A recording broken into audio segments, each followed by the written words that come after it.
called lead tutor. And currently, we're looking at the periodic table in chemistry. And if you have watched our first class on periodic table, that will be a good foundation for you to follow us as we go along in this series. And today, we want to look at families of elements. Families of elements.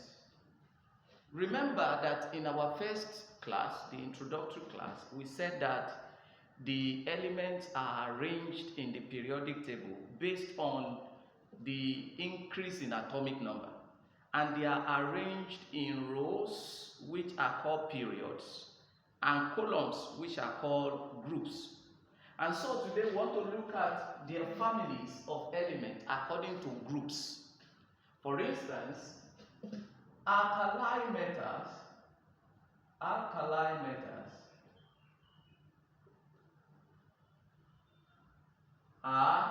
the group 1 element. Group 1 elements are called alkali metals. Why are they called alkali metal? We will see in a moment. But bear it in mind, alkali metals are group 1 elements. Then we also have alkali earth metals. And that is group 2 elements. Group 2 elements are called alkali metals. And so we have the boron group, and that is group 3. So either you call it group 3 or you call it group 13. We will get there. Remember, I told you that the transition elements have 10 columns.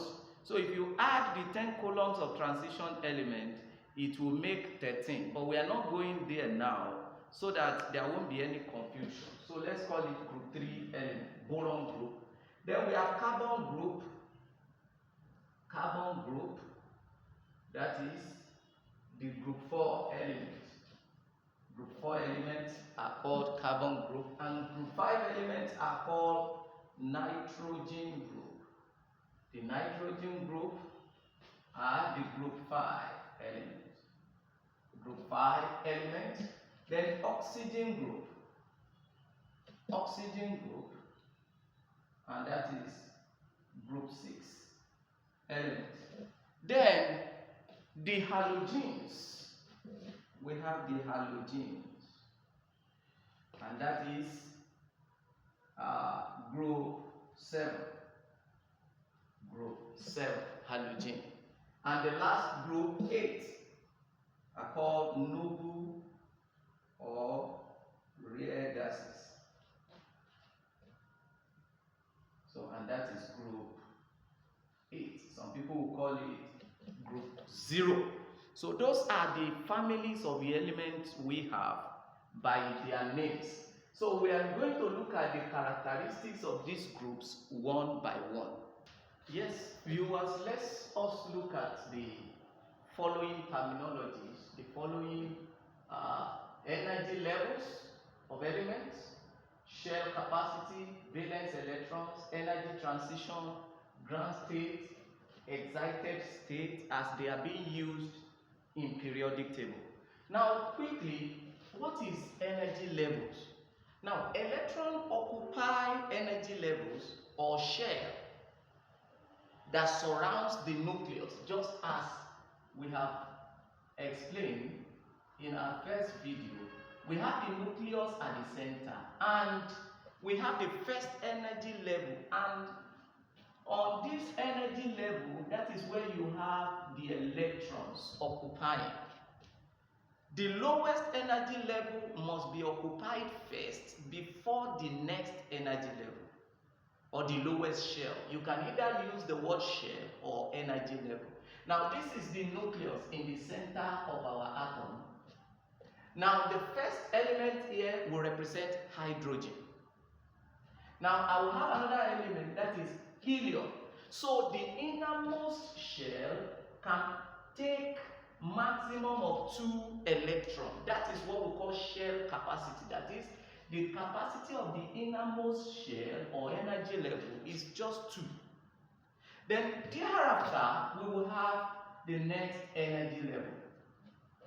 We'll have the next energy level, and you will this is hydrogen, this is for helium, then you will continue for lithium, for beryllium. You will continue to fill the next energy level, which is higher than the one inside now.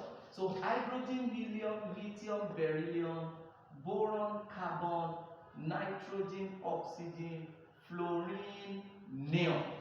So the second shell now has the capacity to hold 8 electrons. And this is another energy level. Then after filling the second shell, you go to the next energy level. So the idea of energy level is what we call the shell, how we draw the electrons and place them in their particular orbits. Because each of these electrons will remain in its orbit. Now, what do you call valence electron? That's the third term here. Valence electron here means the outermost shell electron. Now, this is the outermost shell. Now, we have 3 shells. 1, 2, 3. So, the outermost shell is the shell number 3. The electron or the electrons, as the case may be, that's if they are more than one, on this outermost shell are called valence electrons.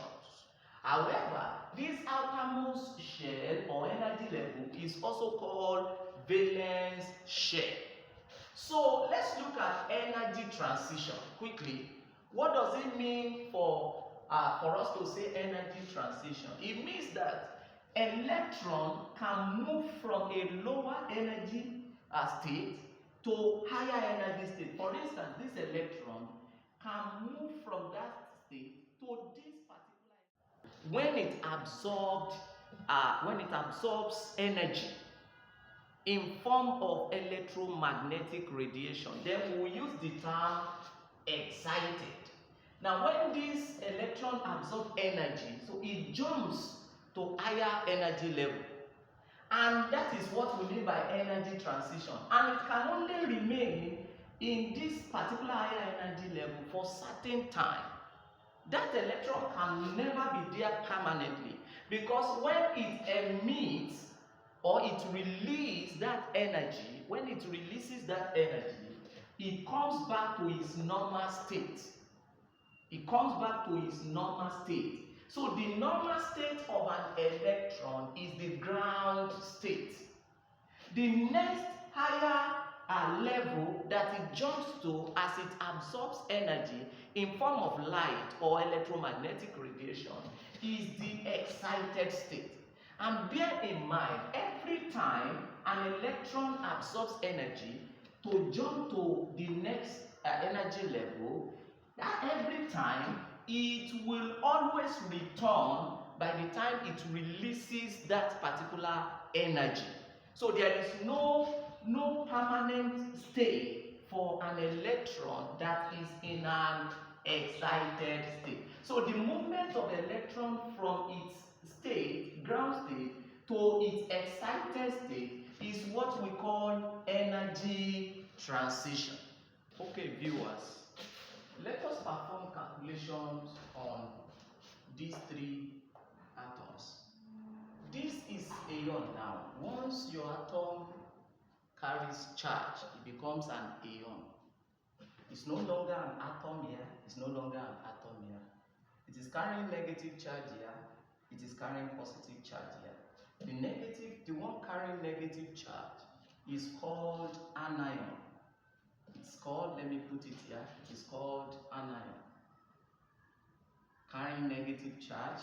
The one carrying positive charge is called cation. So, this is an atom because it has no charge. Now, for us to calculate now, we can say the atomic number of this chlorine is 17. Remember, atomic number is the number that this is located in the periodic table. Chlorine is element number 17. So, atomic number is 17. Proton number is equal to atomic number, which is 17. Mass number is this, 35. That is the mass of the nucleus, 35. The neutron number, remember we said neutron number equals to mass number minus the atomic number or minus proton number, and that is 35 minus 17, and that is 18. So electron number now for a neutral atom, for an atom, the electron number is the same thing as proton number because there is no charge here. Let's look at the anion case of chlorine carrying negative charge, this particular ion.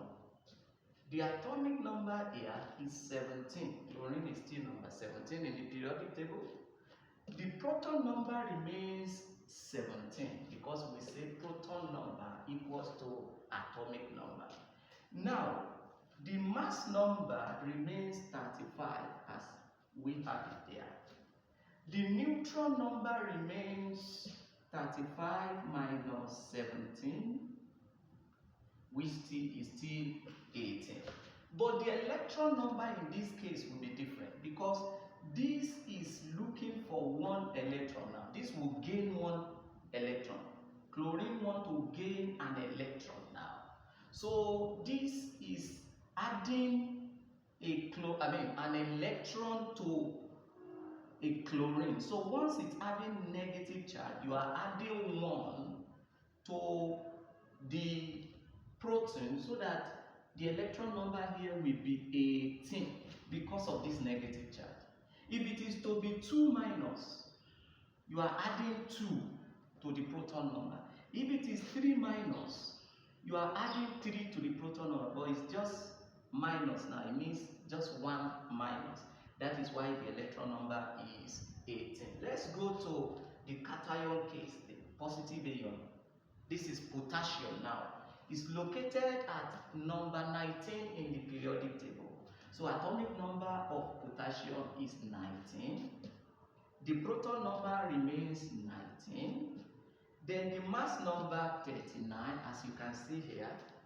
Then the neutron number remains 39 minus 19, that is the mass number minus the atomic number, and that is 20.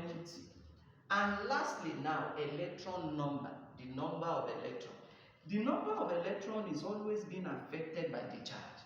So in this case, this is about to lose an electron now. The positive charge means that this is a metal, and metals lose electron. Now, what we are saying here now is that instead of us to have 19 as the electron number, because this is losing electron, we are going to have 18. That's minus 1. Now, if this is 2 plus, we will subtract 2 from the proton. This will have been 17. If it is 3 plus, that means this will be different from proton number by 3. It will have been 16. So this is how the oxidation state affects electron number. So it always affects electron. So for this class today, let us look at this table. Let's solve the problem in this table. Complete or copy and complete the table. Now these are some elements: carbon, nitrogen, potassium, calcium, bromine, lead, zinc, and calcium again. Now we're going to solve this based on what we have learned in this class. Now for carbon, we can see that we're given the mass number as 12. You can see it now. 12. The mass number is 12. Atomic number 6. So what is the proton number? The proton number is the same as the atomic number, and that is 6. Right? The number of neutron. What is the number of neutron? Neutron number is mass number minus atomic number. Now, if you don't really get this well, you can just try to wash that particular calculation again before you come to this particular table. Now, the number of neutrons, don't forget there is no charge here. So anytime there is no charge, the number of neutron, sorry, no, this does not mean charge now. Now, number of neutron is mass number minus atomic number, and that is still 6. So number of electron, when there is no charge, is the same as the proton number, and that is 6. So let's move to nitrogen. You can see this is -3, the oxidation state of -3. So what is going to happen here? Number of atomic number is there as 7. So mass number, don't forget, mass number is atomic number and neutron number. That is the proton. The proton number will be 7 now. So proton plus neutron always give us the mass number. That is 14. So the electron number, because this carries negative charge now, remember we said when it carries negative, it's about to gain 3 electrons to itself, because this is -3. So you are going to add 3 to 7, and the number of electrons will be 10. So if you come to potassium, this is +1. This is going to lose that 1 electron now. And so the proton number remains the atomic number, 19. And the neutron number is 39 minus 19. That is mass number minus atomic number, and that is 20. And so the electron number, because this is about to lose now, so you are going to subtract 1 from this proton, and it's going to be 18 because it's +1. If it is +2, you subtract 2. So let's come to calcium. No charge, calcium now. So the mass number of calcium, remember, proton number first is the same as the atomic number, so 20. So mass number will be proton number plus neutron number, and that is 40. So calcium, no charge now. So the electron number, or number of electrons, will be equal to proton number, and that is 20. Look at bromine. It's going to gain 1 electron. This is Br minus. So before you do that, let's look at proton number, which is atomic number, 35. So let's go to number of neutron. That is 80, the mass number minus the proton number. That is 80 minus 35. That is 45. So number of electrons now is gaining 1 electron. So number of electrons will be 1 plus 35. That is 36. Come to lead. 2 plus. This is losing 2 electrons. Come here. Proton number is atomic number, 82. Mass number is 125 minus 82, and that is 43. And now, what is the number of electrons? This is losing 2 electrons, don't forget. So it's going to be 2 minus 82 here minus 2, so that is 80. So come to zinc, 2 plus. Zinc is having atomic number of 30. So proton number is the same as 30. Come to number of neutron is they provided 35. So 35 plus 30 will be our mass number. Proton number plus neutron number, and that is 65.